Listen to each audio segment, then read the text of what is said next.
Jemaat yang mencari Tuhan dan yang pasti diberkati oleh Tuhan. Selamat hari Minggu dan shalom. Sekali lagi shalom.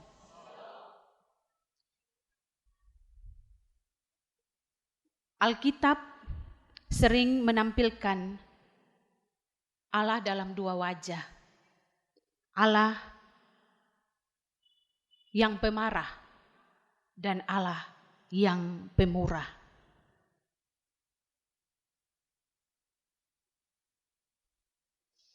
Allah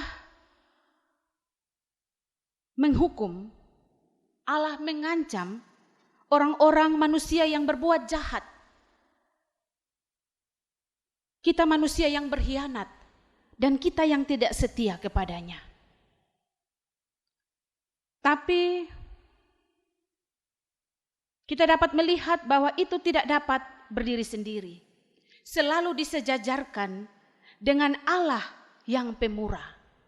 Allah yang selalu menyediakan pengampunan. Allah yang senantiasa menyediakan kasih setia dan siap merangkul umat ciptaannya. Hari ini oleh Sinode Gemit kita diberikan bacaan sebagaimana yang tadi kita baca bersama, Yohanes 8 ayat 1 sampai 11. Perempuan yang bersinar. Dan tema yang diberikan, memaknai keadilan dan belas kasih Tuhan. Memaknai keadilan dan belas kasih Tuhan. Jemaat Tuhan, bacaan menceritakan seorang perempuan tertangkap basah sedang berbuat zina. Bapak Mama, kalau dapat tangkap begini berarti itu sesuatu yang memalukan. Tidak hanya memalukan, tapi menakutkan bagi perempuan ini. Karena apa? Karena Musa dalam hukum Taurat perintahkan untuk melempari dengan batu sampai mati perempuan-perempuan yang demikian. Sebelum dia terima hukuman fisik, dilempari dengan batu, psikisnya sebenarnya sudah terguncang. Takut, malu, pasti diteriaki, pasti dicaci maki, pasti dihina. Tapi yang jadi pertanyaan dalam kasus ini, kemana laki-laki itu? Karena namanya perempuan berzina pasti dengan laki-laki. Namun kalau kita lihat dalam teks ini tidak sedikit pun mengulas si laki-laki itu. Padahal dalam Imamat 20 ayat 10, juga Ulangan 22 ayat 22 sampai dengan 24, di situ dicatat bahwa laki-laki dan perempuan yang kedapatan berbuat zina, keduanya harus dihukum, dirajam, dilempari dengan batu sampai mati. Tapi dalam bacaan kita, hanya perempuan ini yang menanggung malu dan takut seorang diri. Ini laki-laki ini dia senang betul, dia bebas. Tapi apakah demikian? Tidak. Di bawah kolong langit ini setiap tindakan, setiap perbuatan, keputusan-keputusan apapun yang kita ambil dalam menjalani hidup ini, dia punya konsekuensi. Dia punya akibat. Dan itu pasti dipertanggungjawabkan. Jadi jangan pikir kalau laki-laki ini tidak dibawa di hadapan penghakiman, dia bisa bebas. Tapi di sini kita tidak akan cari tahu, ini laki-laki siapa ya? Apa yang akan terjadi dengannya? Tidak. Tetapi dalam kasus ini, kita mau melihat bagaimana ahli-ahli Taurat dan orang-orang Farisi datang untuk mencoba Yesus.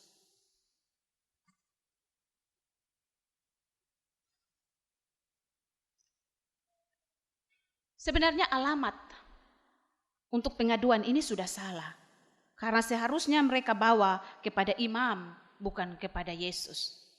Tapi karena ingin mencari celah menyalahkan Yesus, maka mereka bawa kasus ini kepada Yesus. Mereka mau lihat apa sikap Yesus.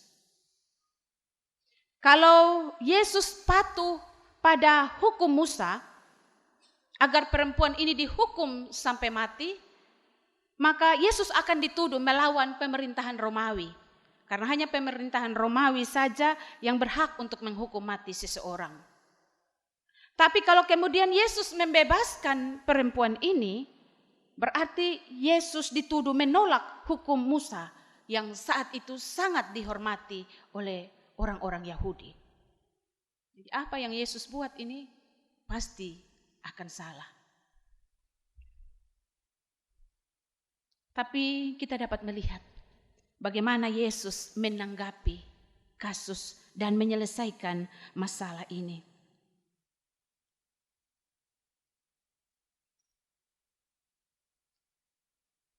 Apa yang Yesus buat? Yesus membungkuk, menulis dengan jarinya di tanah. Mereka terus bertanya, terus menerus untuk mendapat jawaban sikap apa yang Yesus ambil. Tetapi jawab Yesus, barang siapa di antara kamu tidak berdosa, hendaklah ia yang pertama melempar batu kepada perempuan itu. Lalu Yesus bungkuk pula dan menulis di tanah. Apa yang terjadi?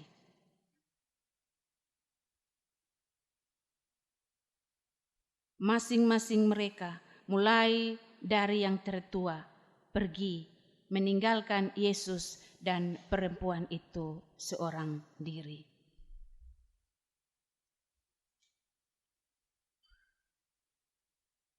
Bapak, Mama, saudara-saudari yang dikasihi oleh Tuhan kita Yesus Kristus, kita tidak tahu apa yang Yesus tulis di tanah sebanyak 2 kali. Dan kita juga tidak cari tahu karena Alkitab tidak menjelaskan itu.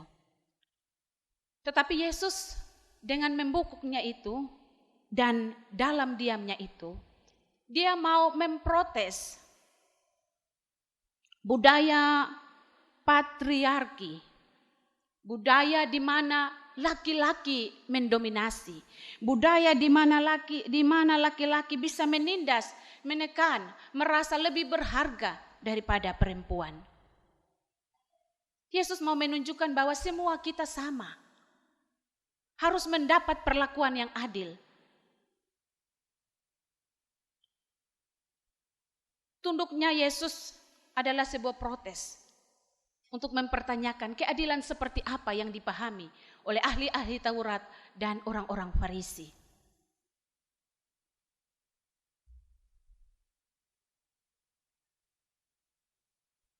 Tanpa kekerasan, Yesus menyelesaikan masalah ini. Dan ketika mereka pergi, Yesus berkata kepada perempuan itu, "Tidak adakah seorang yang menghukum engkau?" Jawabnya, "Tidak ada, Tuhan." Ada pesan yang mau disampaikan lewat kebenaran firman Tuhan pada pagi hari ini. Hal yang pertama, belajar dari diamnya Yesus mau mengajak kita untuk belajar menjadi hakim atas diri sendiri. Kita sering menjadi hakim atas orang lain, senang buka dan tunjuk kesalahan orang lain, tapi sulit untuk menyadari dosa dan pelanggaran kita. 1 tangan tunjuk di orang lain, 1 jari, 4 jari sebenarnya menunjuk pada diri kita. Seringkali selumbar di mata orang kita lihat, tapi balok yang begitu besar di mata kita tidak kita ketahui.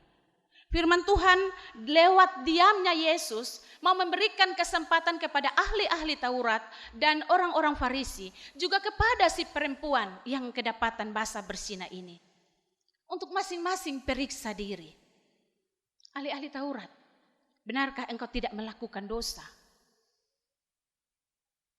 Ahli-ahli Taurat ini mereka yang pegang erat dan berusaha keras melakukan hukum Taurat. Tapi mereka hidup dalam kemunafikan. Bertopengkan seluruh ritual-ritual keagamaan. Namun sesungguhnya hidup mereka jauh dari apa yang Tuhan kehendaki.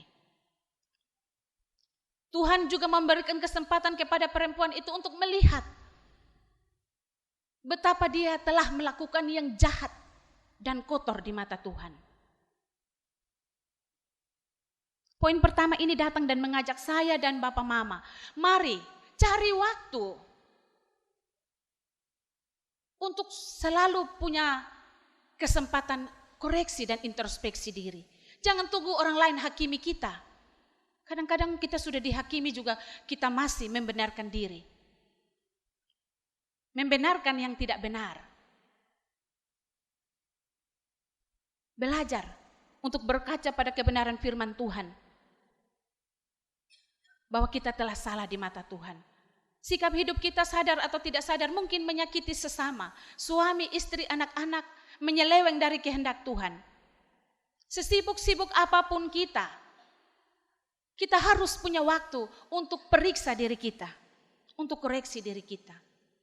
Diamnya Yesus memberikan kesempatan kepada ahli-ahli Taurat dan perempuan itu untuk melihat diri mereka masing-masing. Poin yang kedua, dalam Yesus Kristus selalu ada kesempatan yang baru. Kasih Allah selalu ada bagi kita, kasih karunia-Nya adalah perbuatan kemurahan daripada Tuhan yang tiada tara.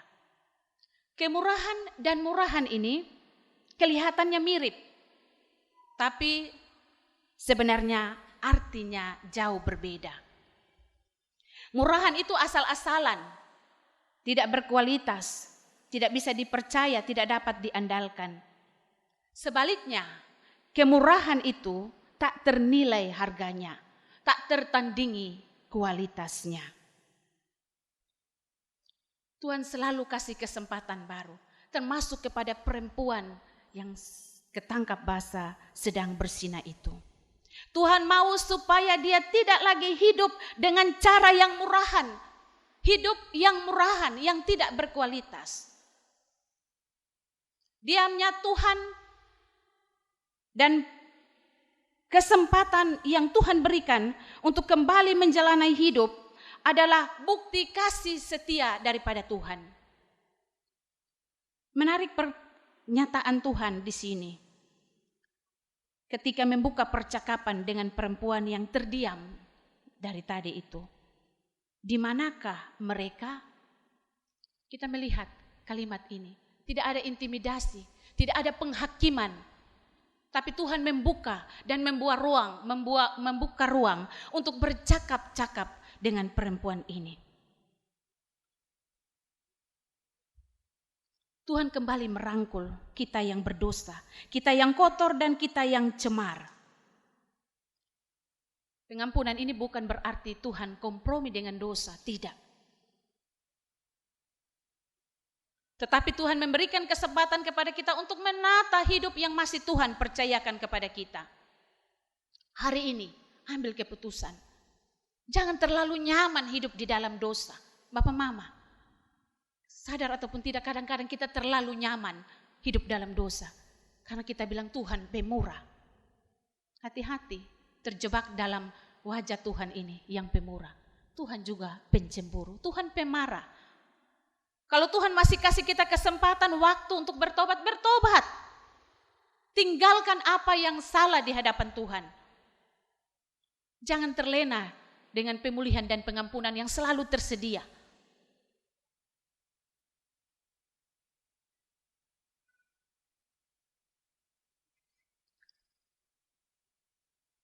Selalu ada alasan untuk Tuhan marah. Dalam keberdosaan kita, dalam kecemaran kita, dalam perbuatan-perbuatan kita yang jahat. Tetapi Tuhan juga pemurah. Dia penuh kasih setia. Kesempatan itu selalu datang kepada saya dan Bapak Mama. Masa lalu tidak bisa kita pungkiri, tapi kita bisa memulai hari ini untuk mengakhiri akhir daripada kehidupan kita dengan tidak berbuat dosa lagi. Benar, kita lemah, kita terbatas, kedagingan, kemanusiaan menguasai kita. Tapi jangan pakai itu alasan untuk terus hidup dalam dosa. Berbuat, dan berbuat. Belajarlah mensyukuri anugerah Tuhan dalam setiap kesempatan baru yang Tuhan berikan kepada kita. Dengan berusaha untuk menjadi lebih baik dari hari ke hari. Harus berani ambil keputusan untuk keluar dari dosa, kenyamanan dosa. Dosa itu nikmat, tapi depo akhir itu tidak baik. Kalau Tuhan masih kesempatan, pakai kesempatan itu untuk bertobat.